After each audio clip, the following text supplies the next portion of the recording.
Yeah, there's a difference. There's a difference between crazy and love. And for those folks north of the Mason-Dixon and south of the Arctic Circle, lodged right in the heart of the ice belt, we're talking about you. Because those folks don't care. They don't care if it's negative 30 or 30 above. We're going outside. We embrace winter and all the activities that come along with it. We don't wear boots in a blizzard, and we don't wear gloves at the first frost. We've got holes to punch in frozen lakes and driveways to shovel. We're the kind of hardy folks that grit our teeth and go, hey, it ain't that bad out. Because we are a little bit crazy, but we are in love. We're in love with winter and everything else Mother Nature has to throw at us. Here at LTAB Co, we've created offerings that embrace this type of culture, and the hardy folks from the ice belt that embrace it too. Because like you, we're a little crazy in love too. Thank you for your time. All right, current time check, 6:23 in the morning. Just got on the road, got a little sandwich and a cup of coffee from Quick Trip. And to be honest, we are in the land of Quick Trips. We are in Wisconsin right now. And it seems like you could go 3/4 a mile down the road and there's a Quick Trip. And you go a half mile down the road and there's another Quick Trip and another Quick Trip and another Quick Trip, which is amazing because Quick Trips are awesome. Next stop, the bait store, to get something fairly unique. Maybe not to many of you, but it'll be my first time using it. Look at him. Another Quick Trip. Look at that sucker. Another Quick Trip. Just missed it. Another Quick Trip over there. Oh my gosh, I think the count's up to 4. Are you kidding me? Come on. Are you guys seeing this? Are you seeing that? It's another trip. I think the count's up to 5.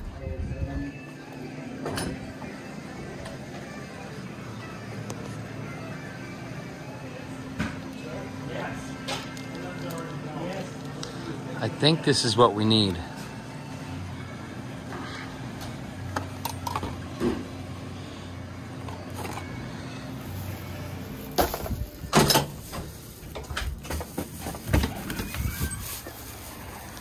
All right, stop number 1 was Island Outdoors.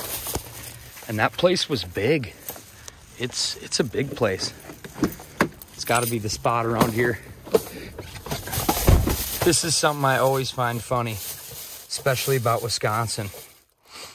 But it's actually genius.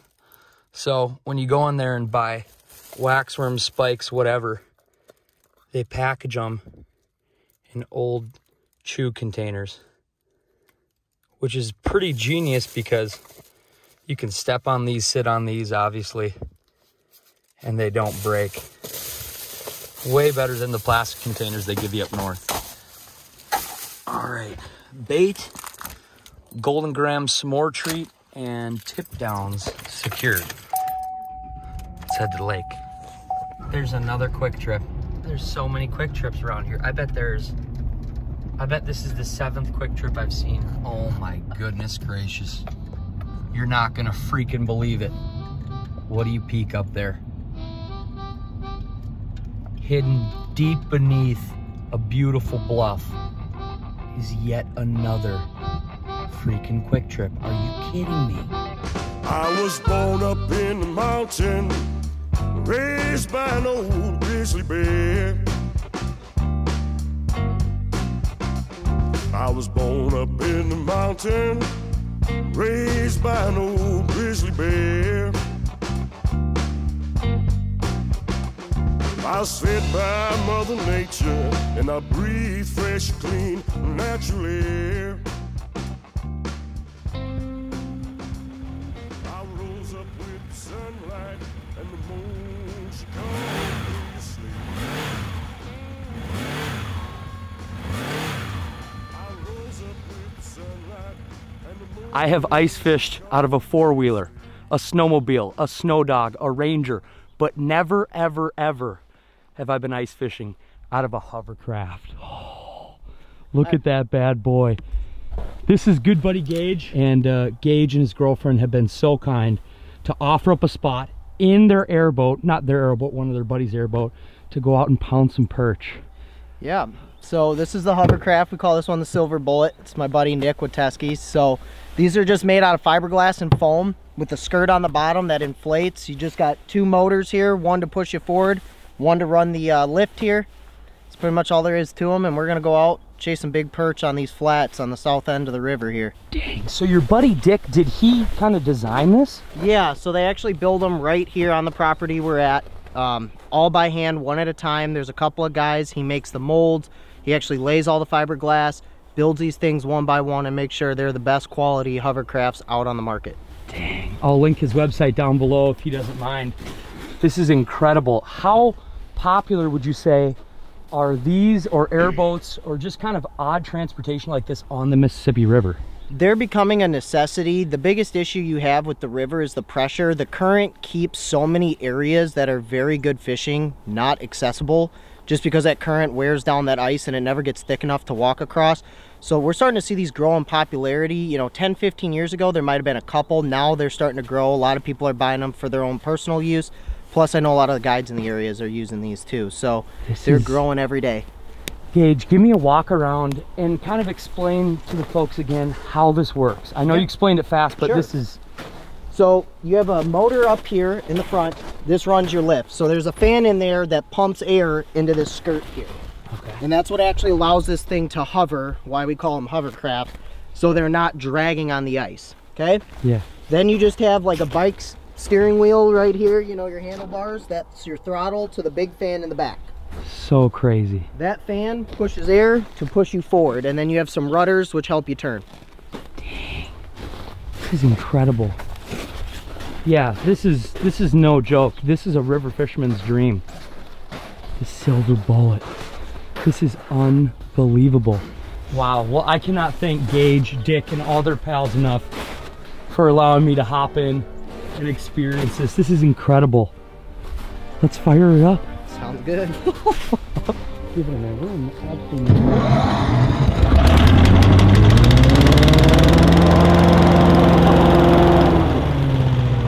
No freaking way.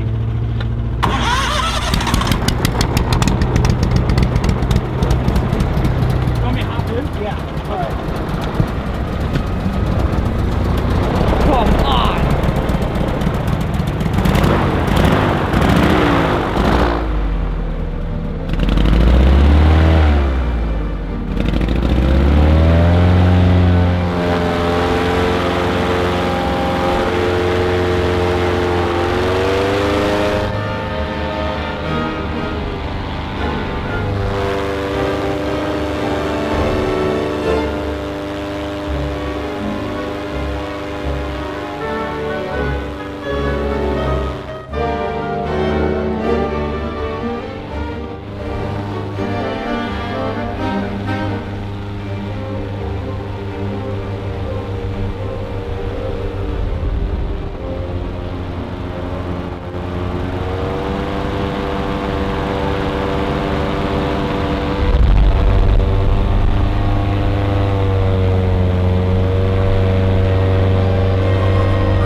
Alrighty, we have made it to the spot. That was incredible. You really are like floating. Like when I'm riding this thing, it's not like a boat or a four-wheeler or anything. You can feel like, you can feel that air underneath you. You really are floating.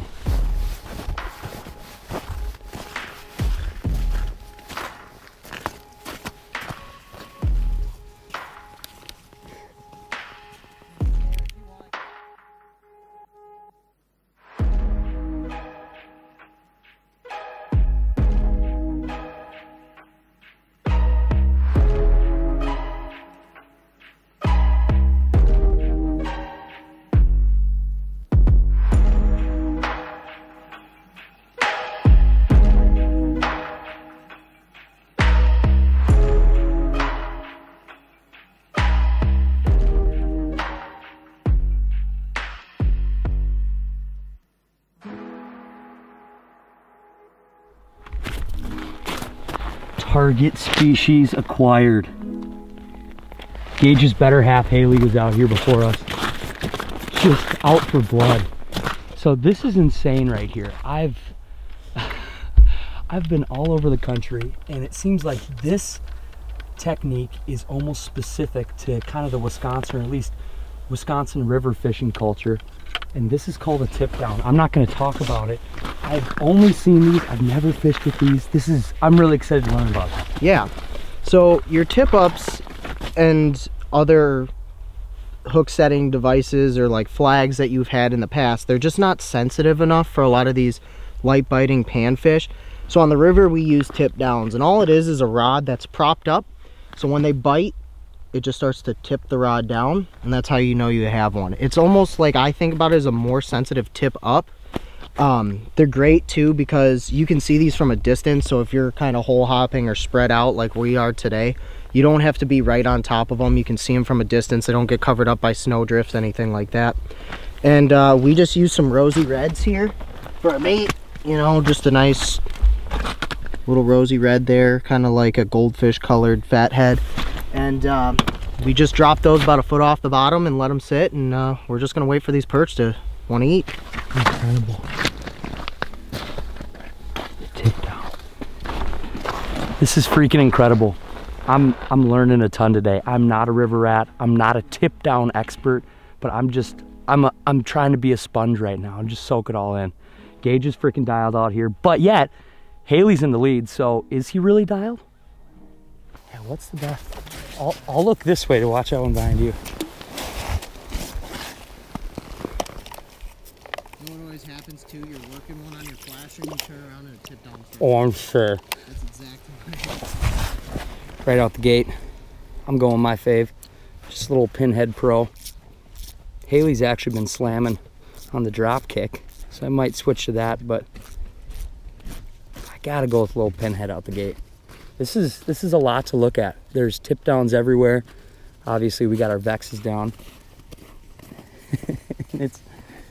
Things are happening.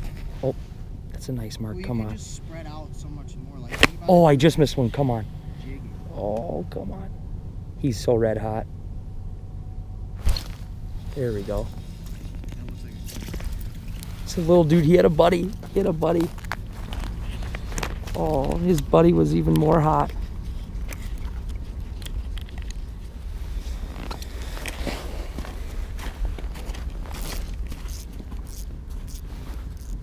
Mark him, come on. Nice mark. Oh, he's gonna do it. Oh, heavy.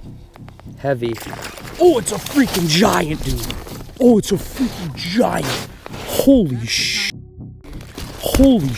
I don't think I ever caught perch this big. You want to measure him?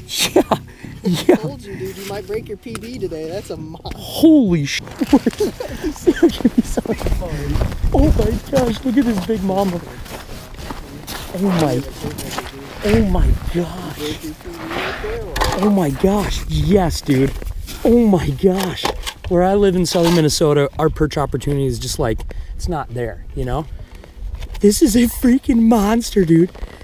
This is 12 and a quarter, but this thing is so freaking fat. Look at this freaking absolute behemoth big mama perch. So big. Like, the perch in my area, they don't even get close to this big. I've never even seen a perch from my area of the metro that's even close to this fat.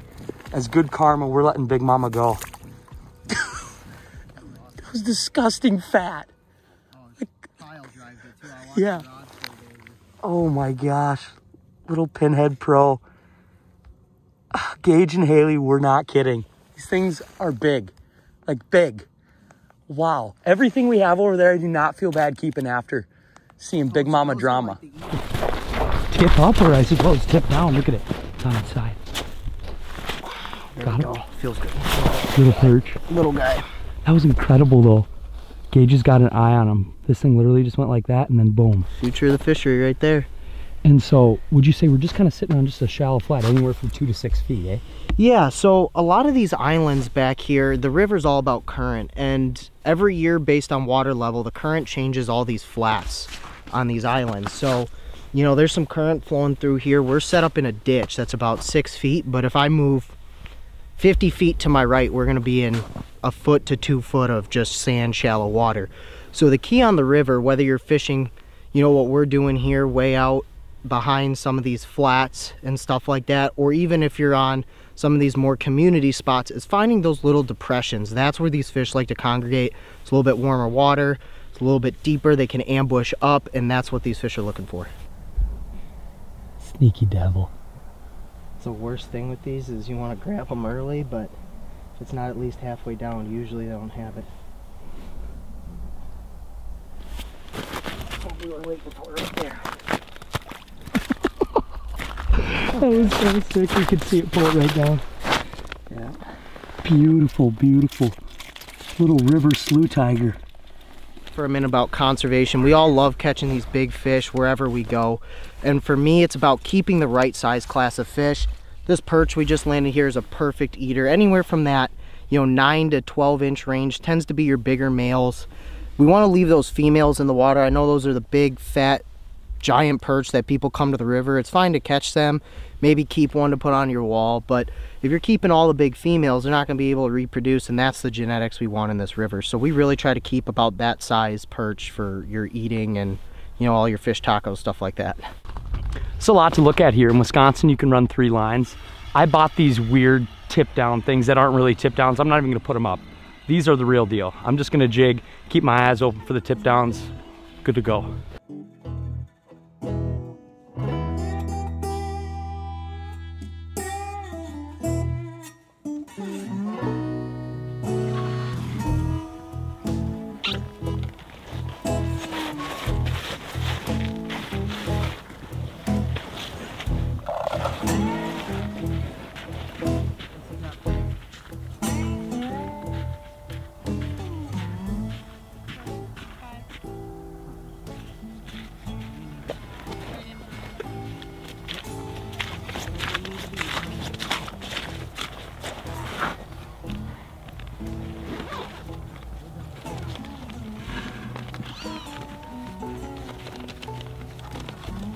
Oh, hey, that tip down's down in front of Oh, jeez. Good eye. Nice one, nice eater. Good one? Good eye. This is a hot hole. Yes, it is. Beautiful eater. Wow. These things don't.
Pretty babe, something ain't right.